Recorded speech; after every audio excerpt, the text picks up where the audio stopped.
You are listening to the Space-Tastic Mysteries podcast. We are in week 12 of Anna Gale Line's latest novel, The Lightyears, involving a mobile Alliance surgical hospital battling an epidemic at the front lines of the Freedom Alliance Crimson Fleet War. This is episode 12, Sitting Ducks. If you have not subscribed, do so now, and if you are on YouTube, hit the bell to be notified of new episodes. I felt angry that he could not see this from my point of view. I suspected he did not want to because he felt I betrayed him. I took a deep breath and said, I understand you feel upset that I didn't stay out of relationships, that I didn't stay committed to you. I don't remember why, but I know that there was another reason, and it was that other reason that compelled me to do what I did. What reason could that be? You willingly married another man, had relations with him and produced 2 children. I told you, I don't remember. I think you do. I think you just don't want me to know. I think that. You think I am telling you that I don't remember because I am covering up the truth? Yes. Okay, what? I have no trouble keeping information I do remember from you. Why would I make up the fact that I don't remember the other reason I married Josh? I don't know. Why are you? Stop it. Stop badgering me about why I married Josh. I cannot change the past. I cannot change that I did it for you. Just stop badgering me. You did it for him, questioned Brianna, easing me around to look at her. Did I say that? I don't know why I would say that. Then I grabbed my head as it started to pound. Are you all right? Both of them asked. When it subsided, I answered, I remember now. I married him to keep you alive. They were going to kill you. And I married him to keep that from happening. And if I stayed married to him for 10 years, they would release all the humans. There was a signed blood contract, which is a big deal in their culture, that ensured that would happen, but Josh and I didn't make it to 10 years. They looked at me and then at each other. Believe me, don't believe me, I don't care, I know that is what happened. I know that the contract is in Josh and my house on this planet. I wonder what happened to the house. I downed my soda and pushed my chair back. I think I am ready to go see that contact at the university now. Jake clutched my arm and turned me around to see him. Thank you. I raised my eyebrows. For what? For saving my life. I couldn't let them kill you. You are Zariah's dad, and I didn't know how we were going to reconnect considering I was married, but I knew we would.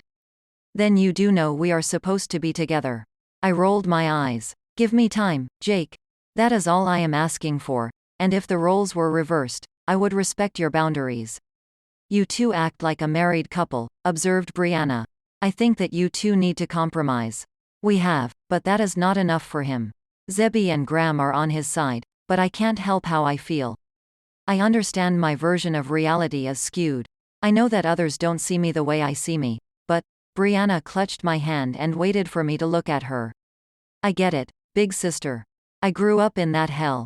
And we have to solve this case, so none of us have to go back there. I agreed, nodding. We do, she confirmed, and I will help out in any way I can. I think I can start by figuring out why Mom and Dad have changed, since that is more my expertise. You should know, there is more than just us working on this. There are at least 5 more people working with us on this case. I don't usually take on partners, but this case seems daunting, even for me. We are only focusing on the origin of this disease and how to stop it because that is our expertise. I get that you do not know any of us, Brianna ventured, holding my hand, but please think about giving us a chance, getting to know us. I always wondered what it would have been like to grow up with you. I didn't get that opportunity. I returned, searching her eyes. I didn't know any of you existed growing up. We will go and talk to the contact at the university, and you can work on figuring out why our parents are acting weird. We can meet for dinner if you like, Brianna, here or somewhere else, so we can discuss what we found out. Call me Bria. Call me Danny. Then the machine on my arm beeped. I need to go restock my medication. Contact us if you want to do dinner. I paid for Jake's and my food and headed toward the doors. When we reached the spacecraft, I deactivated the identity device, ID, long enough for us to climb back in before I activated it again. I headed to my bedroom and restocked my machine. I sat on the bed for a moment while the medication started to flow through my system again. I put my head in my hands. I don't know how I am going to do this. Do what? Jake asked from the doorway. I looked up to meet his gaze. I don't know how we are going to solve this. We have to solve this, but I don't know how. Something about this planet is making me very tired and irritable, and why don't you take a nap? We can meet up with the contact at the university later, or I can go, he started, then studied me. Danny, your cheeks are super red. Your cheeks only get red like that when you are running a fever. He took out a Diane monitor and put it on my arm. He fiddled with the buttons. Okay, get into bed. I am making you soup. Your temperature is pretty high. I am going to give you something to bring that fever down. I feel fine. I am fine, I decided, then got up and headed to the doors. Let's go. We will head to the university. He took my arm and eased me around. Your temperature is 102 degrees. You are not going anywhere. I get that, but the medications that I am on for the disease will interact with any of our standard fever reducers. The only one that works is Shardabarane, which is a very old drug. I have it in the medication device on my arm. It just has to be activated. Do you have these fever episodes a lot that you have figured out what fever reducer works with the cocktail of drugs you are on? And that you have it in the medication device on your arm? I learned because of Josh.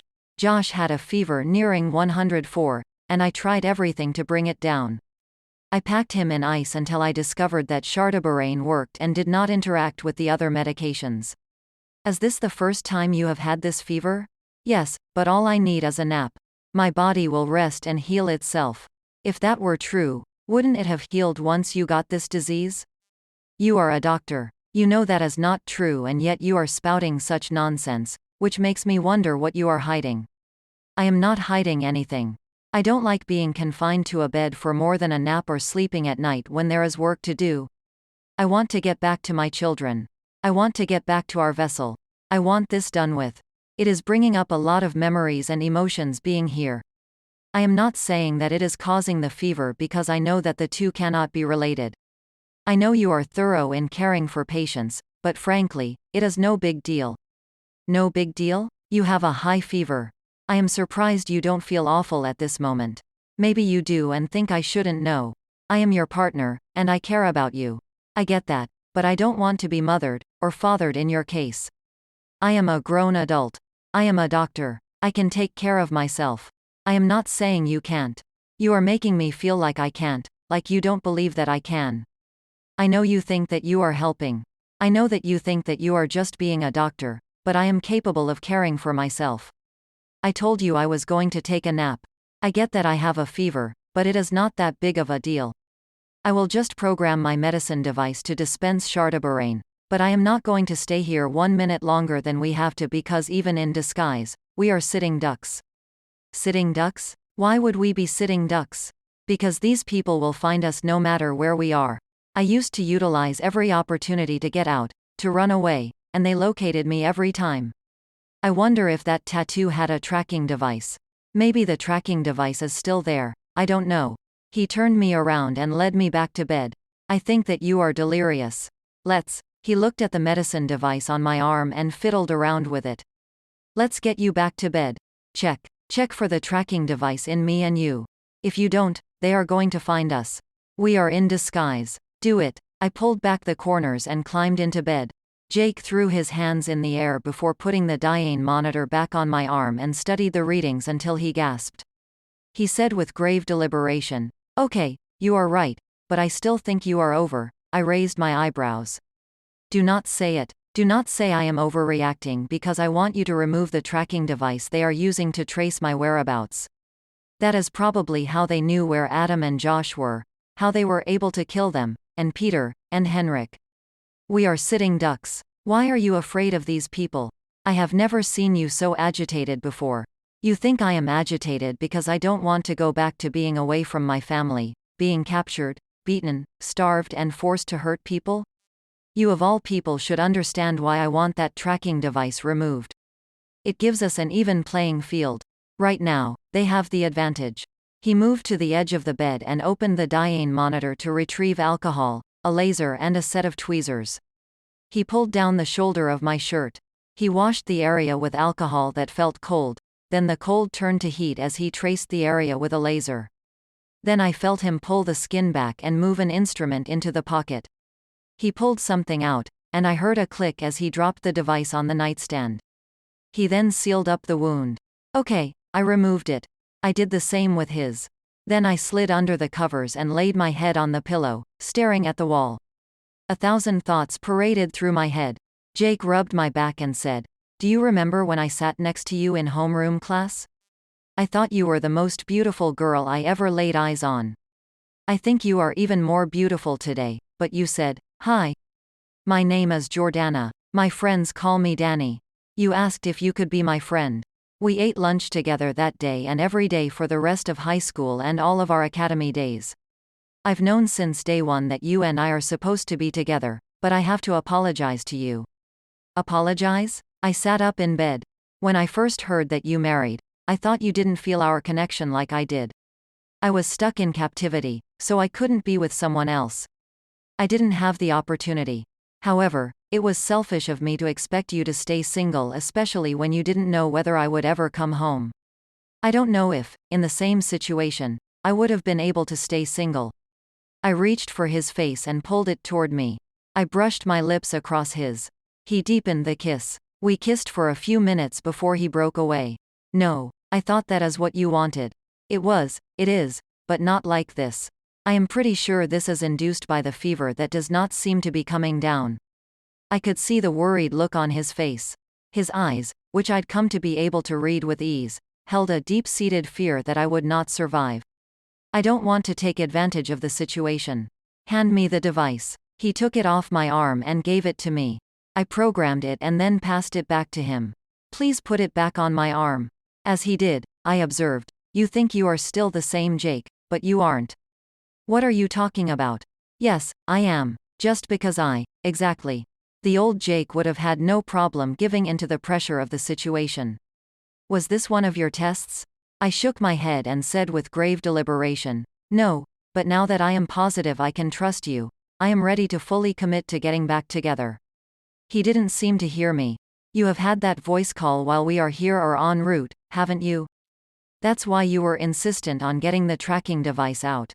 "Yes, but," he tilted his head to look at me, eyeing me curiously. "Did you just say you are ready to fully commit to getting back together?"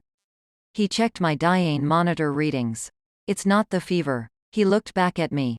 "Are you sure? Did you say now you are positive you can trust me? Did you not trust me before this?" I narrowed my eyes and confessed, "No. I didn't know if you were really Jake. My Jake. I know that the DNA test said you were. That they match what we had on file for you with the Freedom Alliance and the IIB. But after the other people pretending to be my parents, who manipulated the computer system to have their DNA match mine, I became jaded." If you would like to learn more about Anna Gale or to purchase her fiction and nonfiction books, go to AnnaGaleLines.com. That is ANNAGAILLYNES.com. Right now you can buy 3 ebooks and get the 4th one free. There you can sign up for the newsletter to keep up to date on what is happening in the world of the Anna Gale Lines podcast, where she inspires people to take control of their lives, and her science fiction podcast, the Space-Tastic Mysteries podcast. To follow her on social media, it is Anna Gale Lines on Twitter, Lady Anna Gale on TikTok, Anna Gale Lines Artist on Instagram, at the Anna Gale Lines podcast on YouTube. You can join the Facebook page at Author Anna Gale. Thank you for listening and thank you for being you.